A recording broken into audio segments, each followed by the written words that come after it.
اب یہ دین اور فرقے کیسے بنے؟ آدم علیہ السلام کو جو کلمہ ملا وہ لا الہ الا اللہ آدم و صفی اللہ۔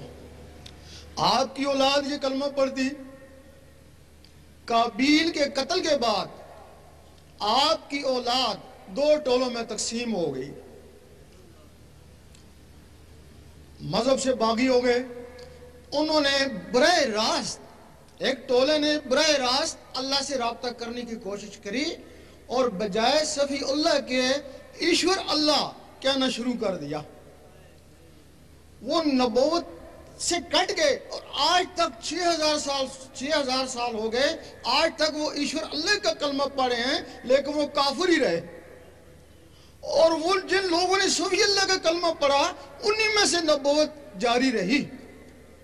نبیوں کے بعد اللہ تعالیٰ نے پھر وہ ولی بھیجے۔ جو لوگ ولیوں سے کٹ گئے وہ کافر تو نہ ہوئے لیکن ان کے نفس کافر ہی رہے۔ ظاہری میں وہ عابد زاہد بن گئے، پاک باز بن گئے، لیکن نفسوں کی وجہ سے ارس و تکبر کا شکار ہو گئے اور ان سے 72 فرقے وجود میں آئے۔ اب اس وقت 72 فرقے ہیں، ہر فرقہ اپنے آپ کو صحیح کہتا ہے۔ اب جو نفسوں کی وجہ سے فرقے بنے، نفس تو ہی شیطان ہے، شیطانوں کی وجہ سے جو فرقے بنے وہ صحیح کیسے ہو سکتے ہیں؟ صحیح فرقہ نہیں، کوئی بھی فرقہ صحیح نہیں۔ حضور پاک کے زمانے میں فرقے نہیں ہوتے تھے، صرف امتی ہوتے تھے، صرف امتی ہوتے تھے۔ اور امتی وہ ہوتا ہے جس میں نور ہوتا ہے۔ حضور پاک فرماتے ہیں جس میں نور ہے وہ میرا امتی ہے۔ حدیث شریف میں بھی ہے کہ قیامت کے دن امتوں کی پہچان نور سے ہوگی۔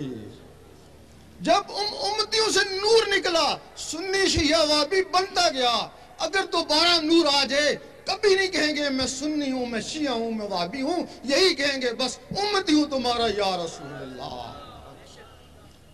جو ساتھی بھی یہ چاہتے ہیں کہ ان کے دل کی دھڑکنیں اللہ میں تبدیل ہو جائیں، ذکر قلب کی اجازت لینا چاہتے ہیں، وہ قبلہ عالم سرکار شاہ صاحب کی آواز کے ساتھ اللہ اللہ پڑھتے رہیں، انہیں ذکر قلب کی اجازت ہو جائے گی۔ اللہ اللہ اللہ اللہ اللہ اللہ اللہ اللہ اللہ اللہ اللہ اللہ لا الہ الا اللہ۔